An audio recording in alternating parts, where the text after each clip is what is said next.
નમસ્કાર મિત્રો, દેશ અને દુનિયાના સૌથી મોટા સમાચારમાં આપનું સ્વાગત છે। તો આજના તાજા સમાચાર મેળવવા માટે વિડીયોને અંત સુધી જોતા રહો અને આવા જ દરરોજના સમાચાર સૌથી પહેલા મેળવવા માટે આ ચેનલને સબસ્ક્રાઇબ કરવાનું ના ભૂલતા।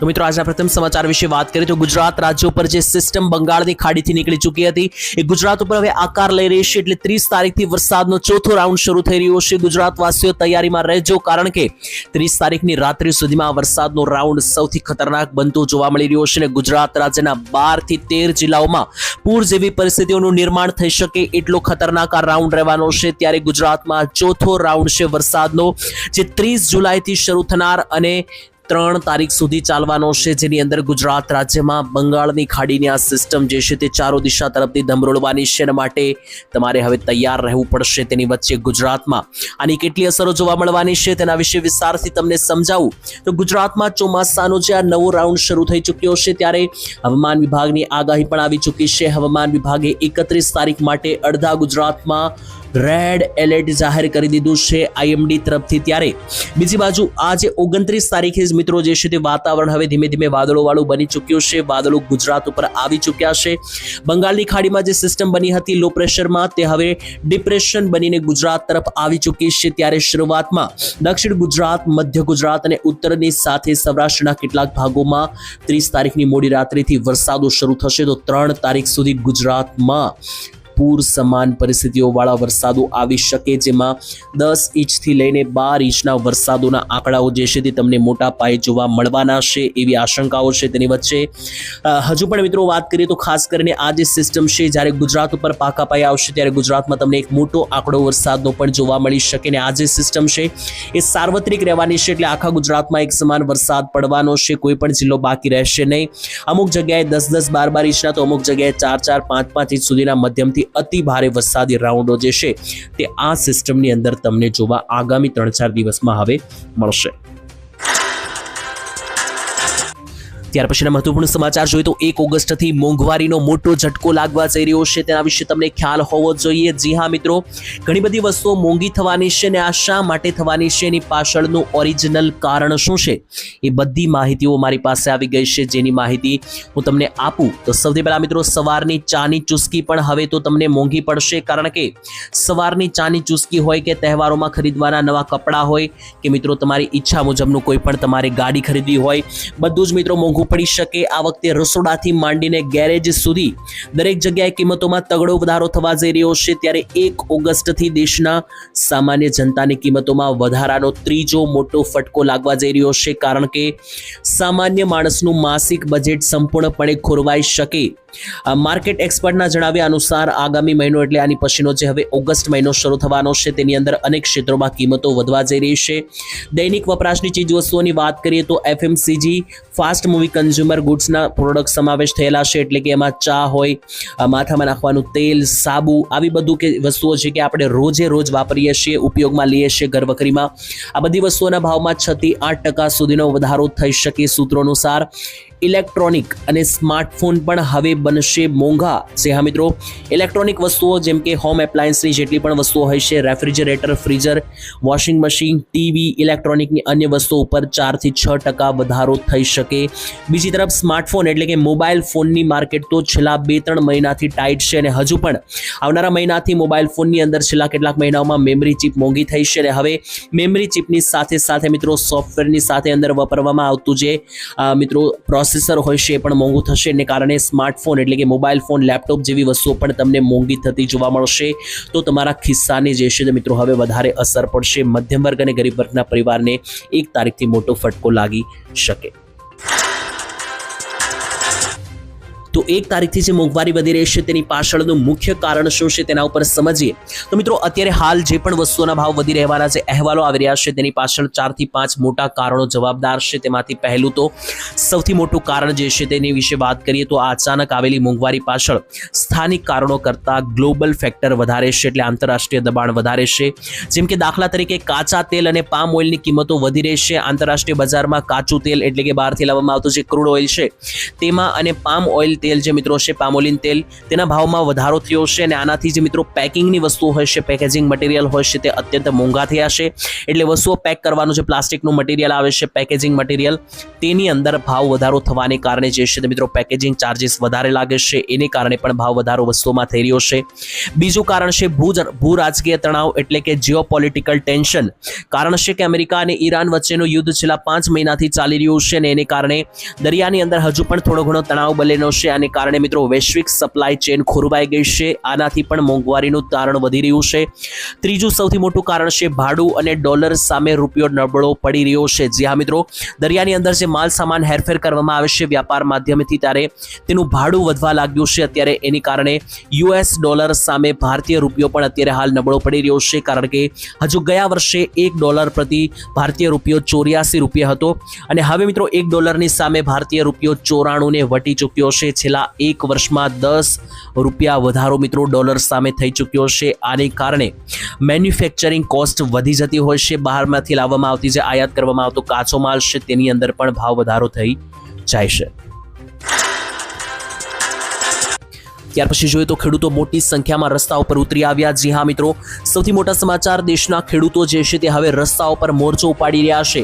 ગુજરાતમાં પણ છેલ્લા 2 મહિનાથી ખેડૂતો વીજળીના લાઇન, વીજ થાંભલાઓની સામે લગાતાર વિરોધ કરી રહ્યા છે. આજે પણ ગુજરાતમાં રેલી યોજવામાં આવી હતી, મહારેલી યોજવામાં આવી હતી. પરંતુ બીજી બાજુ ગુજરાતના પાડોશી રાજ્ય મધ્યપ્રદેશમાં રાજધાની ભોપાલની અંદર મોટી સંખ્યામાં ખેડૂતો રસ્તા ઉપર ઉતરી આવ્યા. કારણ છે કે MSPના ભાવો ખેડૂતોને બરાબર નથી મળતા. ખેડૂતો ખાતરના વિતરણ માટે ટોકન સિસ્ટમ નાબૂદ કરવાની પણ માંગ કરી અને MSPની ખરીદ ઉપર મિત્રો સરકાર સામે ખેડૂતોએ કેટલીક માંગ ઉઠાવી.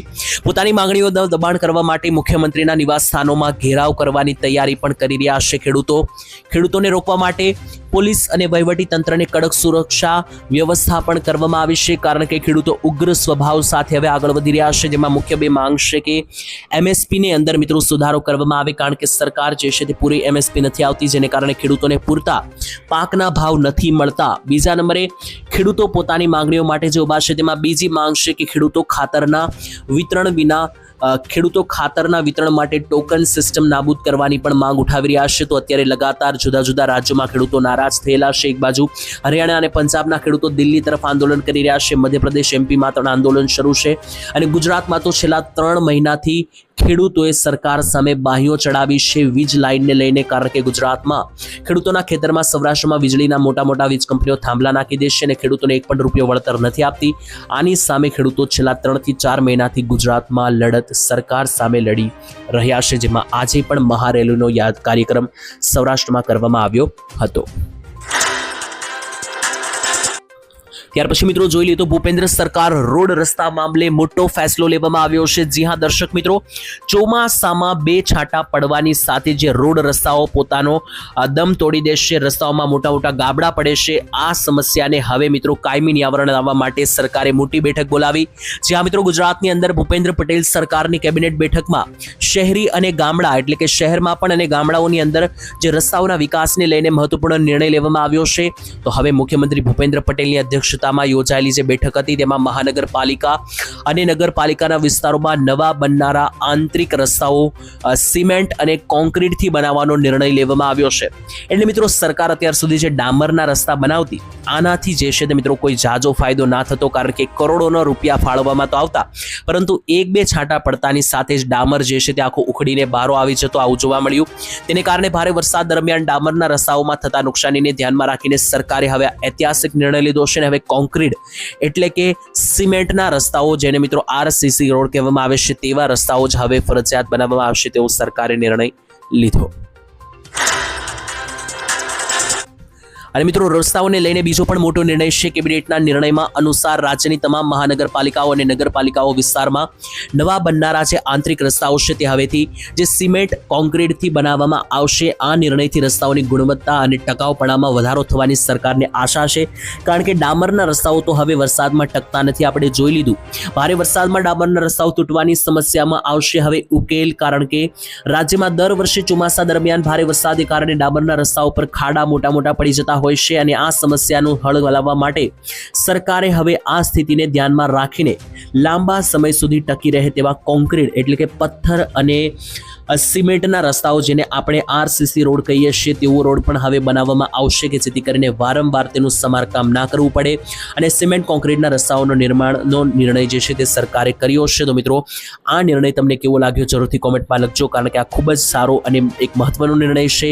કારણ કે આનાથી જે છે મિત્રો જે લોકોની મોટી ફરિયાદ છે કે ચોમાસામાં રસ્તાઓ તૂટી પડે છે, આ રસ્તાઓમાં મિત્રો જે છે મોટા મોટા ગાબડા પડે છે, આ ઉકેલ જે છે તે મોટા ભાગે આવી શકે. જો કે મિત્રો જોવાનું રહેશે કે સરકાર કરોડોનું જે બજેટ ફાળવે છે તે કરોડોના રસ્તે બજેટમાં પણ જે ડામરના રોડ વાપરવામાં આવે છે જેની જગ્યાએ હવે જે આ પથ્થરના રોડ છે તે કેટલા ટકે છે તે આગામી સમયમાં જોવાનું રહેશે.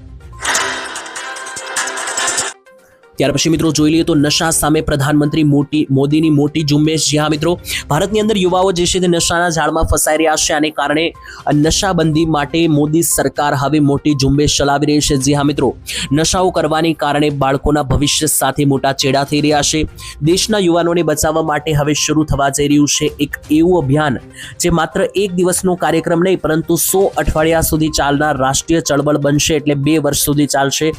શું આ પહેલ ભારતના ભવિષ્ય નવી દિશા આપશે? કારણ કે ડ્રગ મુક્ત યુવાઓ પ્રતિજ્ઞા અભિયાનની સંપૂર્ણ માહિતી તમને આપું તો વિકસિત ભારત માટે ડ્રગ મુક્ત યુવાનો એટલે કે નશા મુક્ત યુવાનો પ્રતિજ્ઞા અભિયાન શરૂ કરવામાં આવી રહ્યું છે. 100 અઠવાડિયા સુધી ચાલવાનું છે, એટલે લગભગ 2 વર્ષ સુધી આ રાષ્ટ્રવ્યાપી જન આંદોલન વડાપ્રધાન નરેન્દ્ર મોદી 2 ઓગસ્ટ 2026ના રોજ વિકસિત ભારત માટે ડ્રગ મુક્ત યુવાનો પ્રતિજ્ઞા અભિયાનની શરૂઆત કરશે. એટલે નરેન્દ્ર મોદી 2 તારીખે આ મોટી ઝુંબેશ ઉપાડી રહ્યા છે, જેમાં જે યુવાઓ નશા તરફ જઈ રહ્યા છે તેમાંથી યુવાઓને મુક્તિ આપવા માટેની મોટી ઝુંબેશ છે જે 2 વર્ષ માટે ચલાવવામાં આવશે કે જેથી કરીને ભારતના જે યુવાઓ છે તે મિત્રો નશાની ચુંગાલમાંથી બચી શકે, કારણ કે નશા કરવાને કારણે ભારતીય યુવાનોનું ભવિષ્ય સાથે મોટા છેડા થઈ રહ્યા છે. ત્યાર પછી મિત્રો જોઈ લઈએ તો આજના સૌથી મોટા ખેડૂત સમાચાર, જેમાં ભારતની અંદર ખાસ મિત્રો ખેડૂતો માટેની એક સૌથી મોટી સિઝન એટલે કે હવે ખરીફ સિઝન. ત્યારે મિત્રો ગુજરાતના ખરીફ સિઝનમાં કયા કયા પાકનું કેટલા ટકા વાવેતર થયું જોઈએ તો ગુજરાતના ખેડૂતો તો હવે મગફળી અને કપાસ પાછળ જે છે તે મિત્રો ગાંડા થઈ ચૂક્યા છે, કારણ કે આંકડો બહુ મોટો આવ્યો છે. ગુજરાતમાં આ વર્ષની ખરીફ સિઝન શરૂ થઈ ચૂકી છે. 2026ની આ દરમિયાન સાર્વત્રિક વરસાદ બાદ વાવેતરની કામગીરીઓ ઝડપથી ખેડૂતો આગળ વધારી રહ્યા છે. કૃષિ વિભાગ તરફથી પણ પ્રાપ્ત થયેલા આંકડા અનુસાર આજે મિત્રો વાત કરીએ તો ભારતની અંદર ખાસ ગુજરાતમાં 60 લાખ હેક્ટર એટલે કે આશરે 70% જેટલા વિસ્તારમાં વાવેતર થઈ ચૂક્યું છે, જેમાં ગુજરાતના કૃષિ અર્થતંત્રના 2 સૌથી મોટા પાક એટલે કે કપાસ અને મગફળીનું કુલ વાવેતરમાં 63% વધારે યોગદાન છે. રાજ્યમાં મિત્રો કપાસનું સૌથી વધારે વાવેતર થયું છે. ગુજરાતમાં 20 લાખ હેક્ટરમાં કપાસ વાવવામાં આવ્યો છે ખેડૂતો દ્વારા. બીજી બાજુ સૌથી મોટો પાક હોય તો મગફળી છે. મગફળી પણ લગભગ 18 લાખ હેક્ટરની અંદર વાવેતર કરવામાં આવ્યું છે. ચાલુ ખરીફ સિઝનમાં મિત્રો સોયાબીનના વાવેતરમાં પણ અભૂતપૂર્વ ઉત્સાહ જોવા મળી રહ્યો છે ખેડૂતોમાં. અને આટલું જ નહીં, સોયાબીનના સામાન્ય વાવેતર વિસ્તારની સામે અત્યાર સુધીમાં 99% એટલે કે 2 લાખથી વધારે હેક્ટરમાં સોયાબીનનું વાવેતર પણ કરવામાં આવ્યું છે. અને આની પછી જોઈએ તો મિત્રો આની સરખામણીએ મગફળીનું 91%, મકાઈનું 90% અને અડદનું 86% અને કપાસનું 84% વાવેતર જે છે તે અત્યારે હાલ ખરીફ સિઝન માટે થઈ ચૂક્યું છે. ત્યારબાદ મિત્રો જોઈએ તો રાહુલ ગાંધીના સરકાર ઉપર મોટા પ્રહારો અને આખા સાંસદમાં મિત્રો હોબાળો મચી ચૂક્યો, કારણ કે રાહુલ ગાંધીએ એક શબ્દ એવો વાપર્યો કે ત્યાર પછી આખા સંસદ ભવનની અંદર આજે હોબાળો મચી ચૂક્યો. સાંસદમાં મિત્રો લોકો માટે જે છે તે ખાસ કરીને અવાજ ઉઠાવવામાં આવે છે, વિરોધ પક્ષ લોકોનો અવાજ ઉઠાવે છે, ત્યારે આજે કંઈક એવું જોવા મળ્યું. સરકારને ઘેરતા મિત્રો રાહુલ ગાંધીએ કેટલાક ગંભીર આક્ષેપો કર્યા અને ત્યાર પછી શું થયું તેના વિશે વાત કરીએ તો મિત્રો સંસદમાં લોકસભાના ગૃહમાં એન્ટી પેપર લીક બિલ પર ચાલી રહેલી ચર્ચા દરમિયાન વિપક્ષના નેતા રાહુલ ગાંધીએ કેન્દ્રની મોદી સરકાર અને શાસક પક્ષ ઉપર આકરા પ્રહારો કર્યા. રાહુલ ગાંધીએ દાવો કર્યો કે યુવાનો અને વિદ્યાર્થીઓનું પ્રદર્શન કોઈ નફરત કે હિંસાથી ભરેલું નહોતું, પરંતુ દેશના ભવિષ્યની પીડા અને અવાજ હતો. જો કે તેમના સંબોધન દરમિયાન અંધભક્ત શબ્દો મિત્રો રાહુલ ગાંધીએ વાપર્યો. જી હા મિત્રો, આ એક શબ્દ એવો તેમણે વાપર્યો કે જેનાથી મોટો હોબાળો મચી ચૂક્યો. રાહુલ ગાંધીએ જે અંધભક્ત શબ્દો વાપર્યો ત્યાર પછી પોલીસ કાર્યવાહી ઉપર સવાલો ઉઠાવતા ગૃહમાં ભારે હોબાળો મચી ગયો હતો અને સત્તાવાર પક્ષ દ્વારા દ્વારા તેમની માફીની માંગ પણ કરવામાં આવી હતી. વિદ્યાર્થીઓનો ગુસ્સો વ્યાજબી હતો તેવું રાહુલ ગાંધીનું કહેવું છે. ત્યારે ચર્ચા દરમિયાન રાહુલ ગાંધીએ જણાવ્યું હતું કે દેશનો યુવા વર્ગ અને વિદ્યાર્થીઓ રસ્તા ઉપર ઉતર્યા ત્યારે તેમની આ પ્રક્રિયામાં ન તો કોઈ પણ પ્રકારની હિંસા હતી કે ન તો કોઈ પણ પ્રકારની નફરત હતી. અને ખાસ મિત્રો તમને જણાવી દઈએ કે હમણાં જ્યારે વિદ્યાર્થીઓએ દિલ્હીમાં આંદોલન કર્યું ત્યારે વિદ્યાર્થીઓ ઉપર જે લાઠીચાર્જ પણ કરવામાં આવ્યા, આક્ષેપ કરવામાં આવ્યો કે વિરોધ પ્રદર્શન કરી રહેલા વિદ્યાર્થીઓ પર કરવામાં આવેલા જે પોલીસ કાર્યવાહી છે અને પેલેટ ગન ચલાવવાના આદેશ કોણના દ્વારા આપવામાં આવ્યા હતા. એટલે વિદ્યાર્થીઓ પર લાઠીચાર્જ કે પેલેટ ગન ચલાવવાના આદેશ કોણે આપ્યા હતા તેવું પણ રાહુલ ગાંધીએ જે છે મિત્રો સંસદમાં નામ પૂછ્યું. ત્યાર પછી મિત્રો જોઈએ તો ગુજરાતમાં ચોમાસાનો 55% વરસાદ પૂર્ણ થઈ ચૂક્યો છે. જી હા મિત્રો, જણાવી દઈએ તો 2026નું ચોમાસું શરૂ થયું તેને ઘણા બધા મહિનાઓ, લગભગ 1.5 મહિનો જેવો સમય પૂરો થયો છે. ત્યારે હવે ગુજરાતમાં જે ચોમાસું છે તે 55% વરસાદ લાવી ચૂક્યો છે. જી હા મિત્રો, એમાં પણ સૌથી વધારે દક્ષિણ ગુજરાતમાં 78% વરસાદ પડી ચૂક્યો છે. આ વર્ષનો સરેરાશ મિત્રો વાત કરીએ તો 500 mm વરસાદ નોંધાયો છે. સિઝનમાં કુલ સરેરાશ વરસાદના 55% જેટલો વરસાદ ગુજરાતમાં થઈ ચૂક્યો છે. અને મિત્રો વાત કરીએ તો દક્ષિણ ગુજરાતમાં સૌથી વધારે 1200 mm વરસાદ પડ્યો છે. એટલે કે 100 ઇંચથી વધારે વરસાદ પડ્યો છે, 78%. અને પૂર્વ મધ્ય ગુજરાતમાં 47% વરસાદ, સૌરાષ્ટ્રમાં માત્ર 43% વરસાદ અને કચ્છના ક્ષેત્રોમાં સૌથી ઓછો 19% વરસાદ અને ઉત્તર ગુજરાતમાં 42% વરસાદ પડ્યો છે. તો ઓલમોસ્ટ ગુજરાતમાં હવે અડધું ચોમાસું પૂર્ણ થવા ઉપર આવ્યું છે અને બાકીનો 45% વરસાદ વરસવાનો હજુ બાકી.